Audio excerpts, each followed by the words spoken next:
in recent appeal filed by the appellant before the Honorable Supreme Court. So in this appeal, Division Bench of the Honorable Supreme Court has discussed a very important concept, the concept of parental alienation syndrome.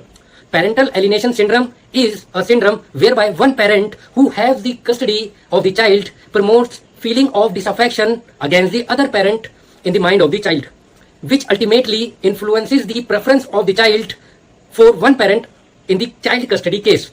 Parental alienation is not a syndrome for capable of being diagnosed, but it is a process of manipulation of the child perpetrated by one parent against the other. एक appellant के द्वारा honourable supreme court में एक appeal file की गई और इस appeal को ऑनरेबल सुप्रीम कोर्ट की डिवीजन बेंच ने हेल्ड किया। ऑनरेबल सुप्रीम कोर्ट ने इस अपील पर जजमेंट देते हुए इस जजमेंट में एक बहुत ही इंपॉर्टेंट कॉन्सेप्ट को डिस्कस किया है, the concept of parental alienation syndrome. Parental alienation syndrome एक ऐसा कॉन्सेप्ट है जो कि बात करता है कि जब एक पेरेंट के पास में अपने बच्चे की कस्टडी है और कोर्ट में जब दूसरा पेरेंट, उसका पार्टनर,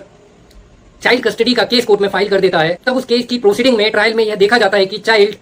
जिस पेरेंट के पास में उसकी कस्टडी है उसकी प्रेफरेंस में ही, उसके हक में ही अपना डिसीजन देता है कि मैं अपनी मदर के साथ में या अपने फादर के साथ में जिसके पास चाइल्ड कस्टडी है, मैं इन्हीं के पास में रहना चाहता हूँ या रहना चाहती हूँ।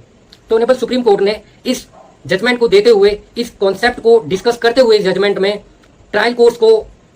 The concept of parental alienation syndrome पर बहुत ज्यादा ध्यान देने के लिए कहा है और इस पर ध्यान देने के बाद ही चाइल्ड कस्टडी के केस में चाइल्ड की कस्टडी किसके पास में होनी चाहिए, चाइल्ड के फ्यूचर का प्रेफरेंस को फर्स्ट कैटेगरी में रखते हुए डिसाइड करना चाहिए कि चाइल्ड की कस्टडी किसके पास होनी चाहिए।